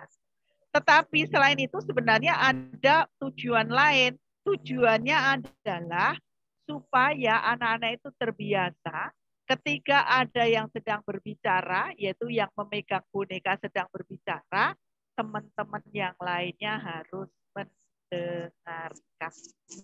Jadi yang boleh bercerita, yang boleh berbicara itu adalah yang memegang boneka. Dan dibuat kesepakatan apapun yang diceritakan tidak ada nada-nada ejekan, tidak ada nada-nada menyudutkan, tidak ada nada-nada yang membuat orang yang bercerita itu tidak nyaman. Kalau kita kan kadang-kadang kalau tidak dibuat kesepakatan, misalnya nih, ketika dia bercerita, teman-temannya cie-cie, teman-temannya itu akan ini Pak, apa ya, menimbulkan emosi negatif kepada orang yang mau bercerita. Akhirnya, saya diledek kalau cerita. Bahkan untuk anak-anak tertentu nggak mudah loh meminta anak-anak itu mau bercerita. Bahkan di sini saja Bapak Ibu yang sudah dewasa pun ketika diminta untuk bercerita, nggak semua orang mampu loh menceritakan perasaan. Kalau orang dewasa mungkin sudah terbiasa melatih gitu ya, dan kita sudah bisa bayangkan misalnya itu adalah anak-anak didik. Dia mau cerita-cerita kepada siapa, dia takut, nggak cerita ini. Dan buatlah Bapak Ibu itu sebagai tempat curhatan anak-anak yang nyaman. Sehingga kalau anak-anak curhat nyaman kepada Bapak Ibu itu apabila Bapak Ibu punya satu keterampilan yang sangat sulit dilakukan, yaitu keterampilan mendengarkan. Mendengarkan itu sulit sekali, Pak. Karena mendengarkan yang efektif itu kita mendengarkan tanpa prasangka. Biasanya kalau kita mendengarkan itu kan sudah pakai perasaan ya Pak. Allah. Waktu dulu kalau nggak bukan Allah itu aja. Allah gitu loh. Nah, kita sekarang berlatih ketika anak curhat, ketika anak berbicara, kita berlatih untuk mendengarkan tanpa prasangka. Ya, ini bisa juga loh dipakai buat pasangan kita. Ketika kita saling berantem tuh kalau kita tidak mau membuka saling mendengarkan kan berantemnya nggak selesai-selesai Pak. Ketika kita mendengarkan tapi dengan prasangka, ketika istrinya aku sedih loh Pak karena Bapak begini-begini. Mungkin menurut Bapak alah kayak gitu aja kok membuat sedih. Biasa aja kali. Tapi kan orang itu beda-beda Pak ya. Mungkin bagi ibu ini disentak satu kali itu biasa karena dia memang orang Batak yang biasa bahasanya ini. Tapi ada juga loh ibu-ibu itu baru misalnya panggil suaminya, kemudian suaminya nggak menyaut itu udah sakit hati banget. Dan itulah pentingnya keterampilan sosial dan emosional. Baik, apakah masih ada yang mau bertanya? Ya, silakan itu, Bapak Ibu yang mau bertanya. Bapak Ibu yang kita diskusikan itu baru 2 aspek sosial emosional, yaitu mengenal emosi dan mengelola emosi.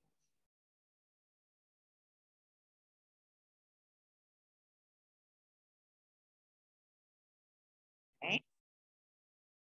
Baik, apakah masih ada yang mau bertanya atau mungkin sharing pengalamannya mengimplementasikan keterampilan sosial dan emosional? Wah, tampaknya nggak ada ya Pak Budi. Baik, saya lanjutkan sedikit lagi Bapak Ibu. Nah, setelah Bapak Ibu tadi bisa mengelola emosi, ya bisa mengelola emosi, Kita lanjutkan. Yang berikutnya adalah untuk bisa kita sendiri atau kita mengajarkan anak-anak untuk keterampilan yang ketiga, yaitu keterampilan sosial. Ketika kita berketerampilan sosial, ya, keterampilan sosial, maka pokok dari berketerampilan sosial itu adalah empati. Empati itu adalah kita merasakan apa yang dirasakan oleh orang lain. Kita memperhatikan orang lain. Sehingga supaya kita bisa berempati, ketika kita melihat kejadian, ketika kita melihat teman-teman melakukan sesuatu, atau murid kita melakukan sesuatu, itu jangan gegabah langsung memutuskan atau menjudge. Tapi kita tanyakan 3 pertanyaan ini. Apa ya yang kira-kira dirasakan oleh orang yang mengalami kejadian itu? Apa yang mungkin bisa dia lakukan? Kemudian yang ketiga, apa yang saya rasakan jika saya mengalami kejadian yang sama? Sehingga ketika Bapak Ibu sebelum berkomentar itu sudah ini akan tumbuh empatinya. Sehingga ketika Bapak Ibu ingin mengasah empatinya, 4 prinsip itu harus Bapak Ibu jalani. Pertama, perhatikan orang lain. Kedua, berpikir sebelum berbicara atau bertindak. Ketiga, meyakini bahwa setiap orang itu berbeda. Dan yang keempat, kita tetap menghargai dan menghormati orang lain meskipun orang tersebut memiliki pandangan yang berbeda. Kalau prinsip-prinsip ini sudah bisa kita dapatkan dan bisa kita tanamkan kepada anak-anak kita, maka anak-anak kita menjadi seseorang yang empati. Dia tidak akan mengejek orang lain. Dia tidak akan melecehkan orang lain. Dia tidak akan berbuat sesuatu yang merugikan orang lain. Tapi sekali lagi, itu harus dimulai dari diri kita terlebih dahulu. Kadang-kadang kan kita, ini Bapak Ibu ya, saya sendiri kadang-kadang, oh iya ya, kadang-kadang kok kadang-kadang kita sama-sama guru aja, itu kadang-kadang masih saling, apa ya, kok dia begitu sih, kok begitu sih, kok begitu sih. Sadari bahwa setiap orang itu punya perspektif yang berbeda-beda. Orang lain tidak harus sama pendapatnya dengan kita. Karena orang lain memiliki pengalaman, memiliki cita-cita dan memiliki dunia berkualitas yang berbeda dengan kita. Mungkin gitu ya, mungkin bagi kita yang sudah biasa disiplin, ketika datang terlambat, kita itu perasaannya sudah datang terlambat nih, gitu ya. Udah was-was, nggak nyaman. Kita akan sedih, pokoknya mungkin marah, mungkin kecewa. Ini ada teman kita datang terlambat kok enak-enakan, gitu ya. Ih, lu mah gimana sih? Datang terlambat juga nyantai aja, gitu. Jangan dibawa marah, Pak. Karena kalau kita dibawa marah, itu yang sedih kita sendiri. Yang rugi kita sendiri. Dia yang melakukan itu, yang membuat kita marah, sumber penyebab kita marah, dia malah nggak merasa apa-apa. Kalau memang Bapak Ibu mau menegur, diajak duduk bareng, kita bicara. Kok kamu bisa santai sih? Datang terlambat juga sering, tapi kok kamu bisa santai sih? Mungkin setelah kita tahu mencari akar masalahnya, kita bisa jadi saling berkolaborasi. Kita bisa memberikan pendapat kita kepada dia bisa menyampaikan pendapat dia kepada kita. Dan tidak harus disepakati. Karena kita kadang-kadang berbeda perspektif. Dan seperti yang kita pelajari di disiplin positif, ada teori kontrol, kita tidak bisa mengontrol atau memaksa orang lain. Yang bisa memaksa atau mengontrol adalah diri kita sendiri. Jadi kalau misalnya ada teman yang suka terlambat, terus udah kita ajak bicara, ternyata dia tidak berubah, kita sendiri yang harus mengontrol diri kita sendiri. Saya harus kuat. Ini adalah prinsip saya tidak boleh terpengaruh oleh dia. Jadi jangan sampai kemudian dia aja terlambat, nggak diapa-apain tuh, udah deh aku terlambat. Itu berarti Bapak Ibu tidak menghargai diri sendiri. Oke. Baik, sampai di sini ada yang mau bertanya kah? Bapak Ibu, adakah yang mau bertanya? Dipersilahkan.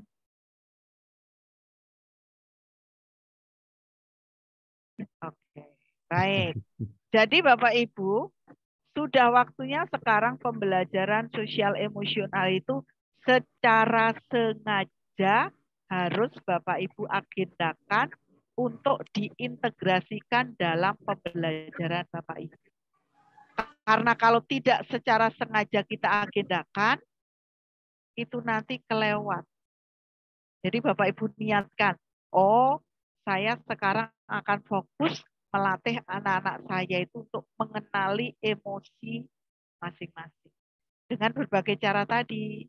Bisa dengan cara menempel emotikon.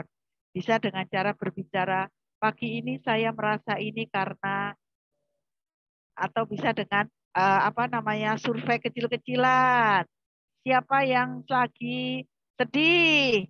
Pakai ininya warna biru gitu. Siapa pakai papan warna biru? Siapa yang lagi gembira? Warnanya kuning. Siapa yang lagi marah? Warnanya merah. Seperti itu. Nanti kita lihat yang warna biru berapa, yang warna kuning berapa, yang warna hijau berapa, yang warna merah berapa. Kemudian kita diskusikan. Ya, ternyata hari ini kebanyakan kalian itu lagi sedih. Kira-kira apa yang menyebabkan orang bersedih? Bagaimana cara memanajemeni supaya bagaimana cara kita menghilangkan supaya kesedihan kita itu bisa teratasi. Kan nanti akan banyak itu Bapak Ibu. Bapak Ibu bisa menggunakan ya sekitar 10 menit di awal itu untuk membangun kedekatan Bapak Ibu secara emosional kepada siswa kita. Karena di Indonesia keterampilan sosial emosional masih sangat rendah. Ya, Bapak Ibu bisa lihat di di WA, di tweet, di ini kadang-kadang orang marah itu loh dituliskan di Twitter dengan bahasa-bahasa yang sama sekali tidak santun. Dan anehnya banyak yang kadang-kadang itu. Nah, Bapak Ibu mungkin ada kemarin yang ini saya nggak tahu kalau di Bapak Ibu ada nggak itu, ada postingan kalau nggak salah di Kabupaten Bogor. Saya itu malah dapatnya dari pengawas di luar kota Bogor. Ya menanyakan, Bu Is benar nggak ini? 16 kan? Yaitu videonya anak SMP Negeri 1 Ciawi yang sedang mendemokan dance sport. Pakai seragam SMP, kemudian dia berdansa di depan teman-temannya. Terus dikasih captionnya, tulisannya adalah budaya Sunda sudah mulai dihilangkan dengan adanya ekstrakurikuler dansa di sekolah. Viralkan.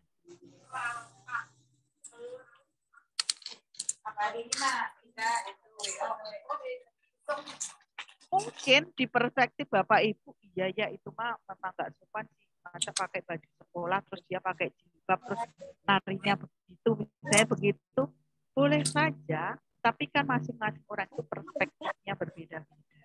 Dan kita tidak boleh menjudge orang lain berdasarkan perspektif kita. Kita harus cari tahu dulu benar tidak ya berita ini. Yang kedua, kalau saya sebarkan ini ada manfaatnya tidak? Kalau tidak ada manfaatnya, ngapain disebarkan? Terus yang ketiga, bagaimana kita bisa mencari tahu perspektif apa, alasan apa, kenapa ini dilakukan. Ternyata kan ada klarifikasinya. Oh, ternyata si anak-anak itu sebenarnya adalah perebut medali emas Densport yang mewakili Provinsi Jawa Barat, yang mewakili Kabupaten Bogor untuk lomba di tingkat provinsi, dan mereka mendapatkan medali. Mungkin yang perlu kalau kita pakai perspektif kita, ya dia sih juara dapat medali emas, tapi ketika mereka mendemonstrasikan dengan cara yang ini dong, boleh saja, tapi nggak usah Bapak Ibu ikut viralkan kemudian disebar kemana-mana, karena itu menjatuhkan nama salah satu institusi. Padahal belum tentu kan itu adalah kebijakan dari institusi. Ternyata nggak ada sebenarnya ekskul dansa, nggak ada kok. Tapi kan kita terlanjur sudah menyebarkan aibnya orang lain. Kalau kita ikut, itulah salah satu implementasi bagaimana kita mengelola emosi kita sehingga emosi kita itu bisa kita kendalikan. Kita punya itu tadi 5 kesadaran, bisa mengenal emosi kita, bisa mengelola emosi kita, kita memiliki keterampilan sosial. Itu tadi kan yang 2 itu baru keterampilan emosionalnya ya Bapak Ibu. Yang kedua berikutnya adalah keterampilan sosial. Kenapa keterampilan sosial itu sangat perlu di era sekarang? Karena keterampilan sosial anak-anak kita itu mulai turun dengan adanya kemajuan teknologi. Kelamaan kalian nunggunya. Anak jarang ngobrol dengan orang tua. Ada orang kecelakaan bukan ditolong tapi di-syuting. Terus disebarkan. Itu kan keterampilan sosialnya sudah sangat-sangat jauh dari yang kita harapkan. Ada orang kesusahan, kita ikut gembira karena ikut menyebarkan.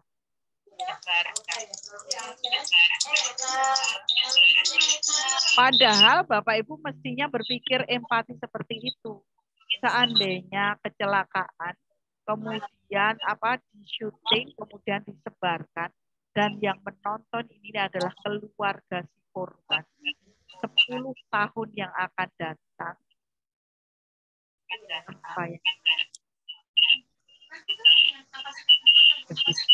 Itu kalau sudah begitu, berarti kita sudah membangun kesadaran sosial, berempati, menempatkan diri di depan orang. Nah, kalau sudah saling bisa berempatinya sudah kita bangun, barulah nanti kita bangun bagaimana anak-anak kita itu bisa berkolaborasi. Ketika anak-anak bisa berkolaborasi, akhirnya tujuan KSE yang kelima yaitu mengambil keputusan yang bertanggung jawab. Karena ujung-ujungnya kita hidup itu adalah serangkaian pengambilan. Ketika Bapak Ibu sekarang memutuskan, saya mau ikut Zoom, itu adalah keputusan Bapak Ibu. Tidak ada yang bisa memaksa.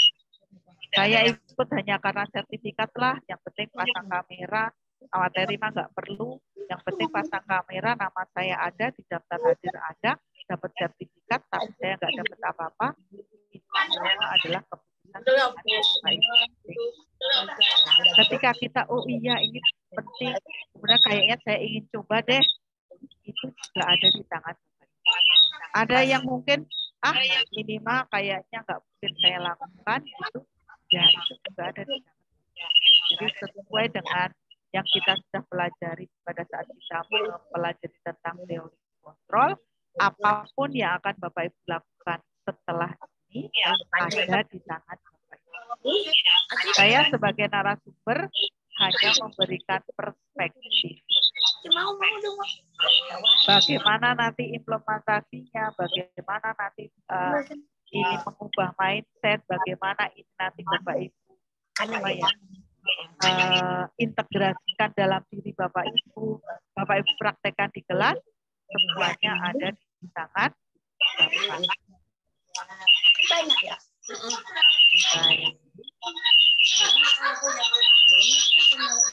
Jadi sekali lagi saya recap ya Pak Bu ya. Jadi pertama, ketika kita berbicara tentang keterampilan sosial dan emosional, itu adalah saatnya Bapak Ibu menerapkan ingatso sumbono. Sebab keterampilan emosional dan sosial itu tidak akan bisa kita latihkan selama kita sendiri belum melatih diri kita. Ya, yang kedua, keterampilan emosional itu dimulai dengan mengenali emosi-emosi yang kita rasakan, sehingga nantinya kita bisa mengelola emosi tersebut dan mengambil solusi dengan cara yang baik. Artinya emosi kita tidak kita luapkan dengan cara yang tidak baik atau merugikan orang. Lalu yang ketiga, setelah kita masing-masing bisa menata emosi kita, maka kita akan bisa melatih diri kita untuk berempati, dan akhirnya setelah kita berempati, nanti kita akan bisa berkolaborasi. Sehingga akhirnya apapun keputusan yang kita ambil, itu adalah keputusan yang terbaik. Tadi Bapak Ibu ada yang disebut teori mengelola emosi dengan teknik STOF. Tapi saya masih ada satu lagi Bapak Ibu yang dinamakan turtle power. Kekuatan kura-kura. Untuk mengelola emosi itu ada salah satu cara yang disebut kekuatan kura-kura. Nah, Bapak Ibu ingin tahu nggak apa itu kekuatan kura-kura?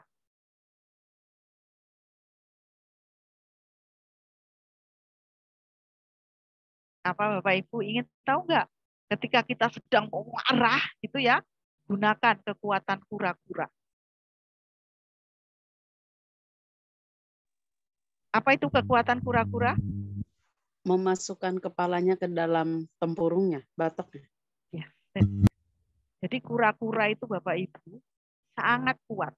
Ketika dia takut, ketika dia marah, dia tidak akan langsung bereaksi.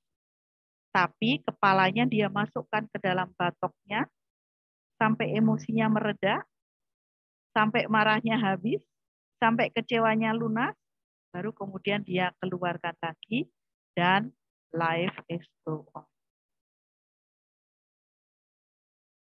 Jadi ketika Bapak Ibu marah, itu jangan kayak apa itu Pak? Kepiting. Kayak naga Pak. Nek marah kan langsung menyemburkan apa itu Pak Budi? Apinya, api. Langsung menyemburkan apinya dan merusak di sekelilingnya. Ketika kita marah, gunakan kekuatan kura-kura.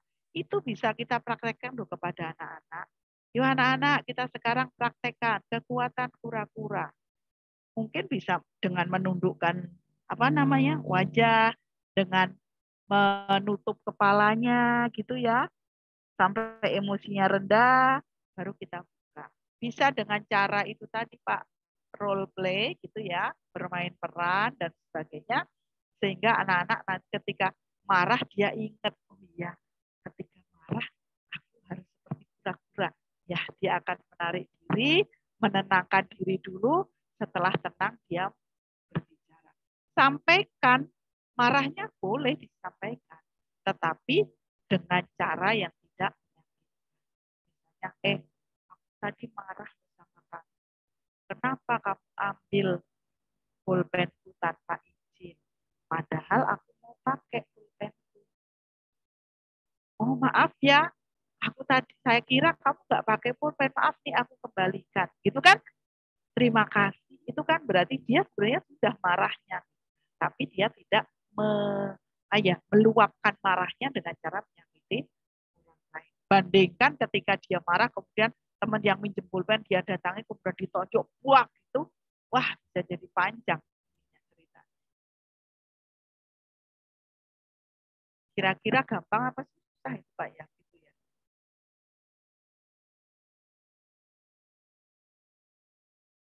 Baik. Nampaknya kita sudah sampai di ujung perjumpaan kita Pak Budi. Bu, bentar Bu.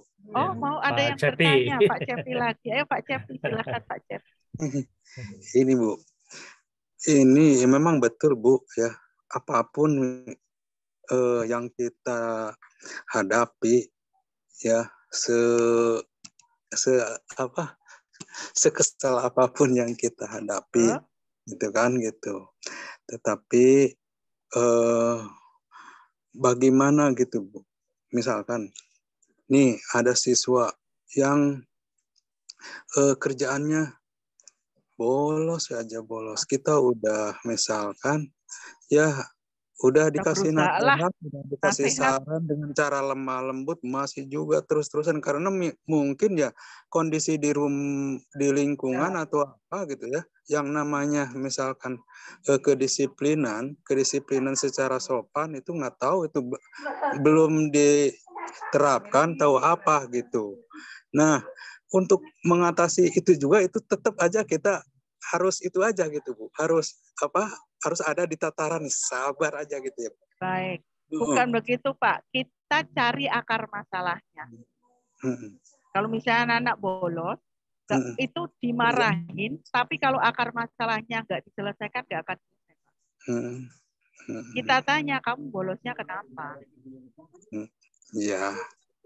Ya, kalau bolosnya itu memang karena saya emang nggak dipedulikan oleh orang tua, ketika kita menyalahkan anak, tanpa kita ternyata ini akar masalahnya ada di orang tua, ya kita harus datang ke orang tuanya. Ketika dia bolosnya itu ternyata Pak, saya gimana ya Pak, orang tua saya itu ini, jadi saya itu kadang-kadang ketika pagi harus bantu ayah kerja. Atau orang tua saya baru sakit, jadi saya harus gantiin Pak jualan. Kan kita nggak tahu Pak, setiap anak ketika dia bolos pasti unik dan punya. Saya bolosnya bosen Pak di kelas, jadi saya main game. Menurut kamu supaya kamu nggak bosen di kelas harus seperti apa? Yuk. Sehingga kita tidak hanya melihat resultnya, hasilnya, tapi kita dalami sebenarnya akar masalahnya itu apa. Iya, akarnya. Setelah ketemu akarnya, baru kita bisa selesai. Karena kalau yang kita itu seperti rumput lah Pak Cepi, ketika kita yang dipotong itu hanya dipotong di atasnya, nanti ya numbuh lagi, sebelum akarnya itu kita atasi. Jadi ketika kita menyelesaikan masalah siswa, apalagi kalau terkait dengan sosial dan emosional mereka, harus kita cari tahu sampai ke akar. Tidak, waktunya tidak cukup sebentar, Pak.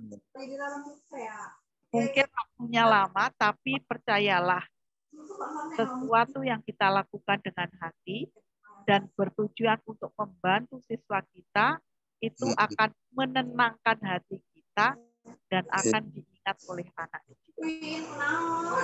Coba Pak Cepi sekarang ingat-ingat, guru yang paling berkesan itu bukan guru yang kalau ngajar itu ngasih ini, bukan. Pasti kalau ditanya Bapak Ibu, guru yang diingat itu biasanya yang disebutkan itu adalah sifat-sifatnya, bukan pelajarannya. Karena dia sabar, karena dia baik hati, karena dia itu gitu.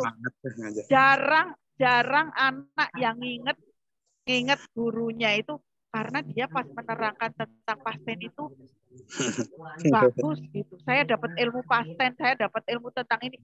Jarang. Iya. Yang bertahan lama itu adalah emosi yang dirasakan, bukan materi yang diberikan. Itu yang harus Bapak yakin. Ya, kalau anak belajar dengan kita nyaman, insya Allah anak-anak akan respect dengan kita selama kita belajar. Baik Bapak Ibu, cukup ya? Cukup Bu. Ya Bu, sudah jam 16 Iya, lebih sudah jam 4. 16. Baik. Terima kasih Bapak Ibu, mudah-mudahan apa yang saya sampaikan itu bisa Bapak Ibu terapkan dan Bapak Ibu implementasikan. Saya yakin keterampilan sosial emosional itu tidak cukup diajarkan secara lisan, tapi harus diintegrasikan, dan untuk mengintegrasikannya perlu waktu yang lama dan dilakukan secara konsisten. Terima kasih, saya tutup. Assalamualaikum warahmatullahi wabarakatuh. Waalaikumsalam warahmatullahi wabarakatuh. Ya, beri aplaus dulu kepada Bu Iswatun Horiah MPD yang sudah memberikan materi ke kita. Ya, demikian juga beri aplaus juga kepada Bapak Ibu guru hebat yang sudah mengikuti dari jam 14 tadi ya kan sampai jam 16.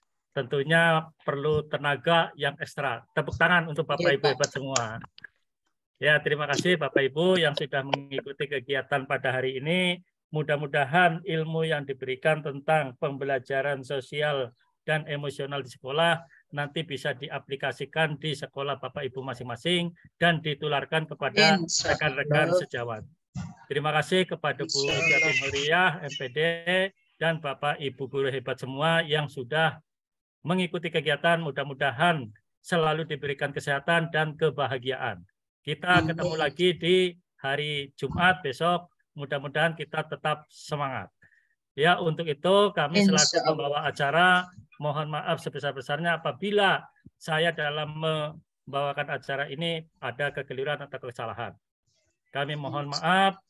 Wabillahi taufiq wal hidayah. Wassalamualaikum warahmatullahi wabarakatuh. Waalaikumsalam. Ya, foto dulu, maaf Bapak Ibu, foto dulu Bapak Ibu. Ya. Dari gambar pertama Bapak Ibu silahkan dibuka kameranya. Ya, bentar.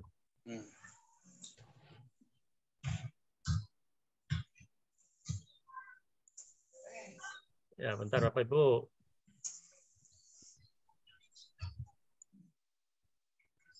Ya, sekarang yang roll kedua Bapak Ibu. Roll kedua. Ya, bentar ya Bapak Ibu ya.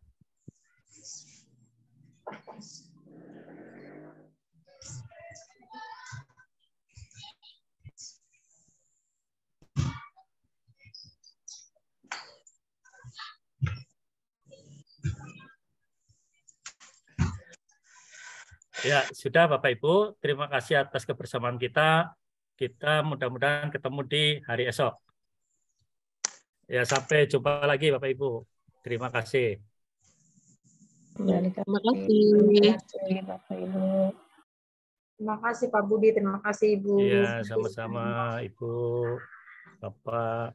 Terima kasih Pak. Iya, terima kasih Ibu. Izin live ya Pak. Mantap Bu. Terima kasih Pak Budi. Iya, sama-sama Bu. Terima kasih Bapak.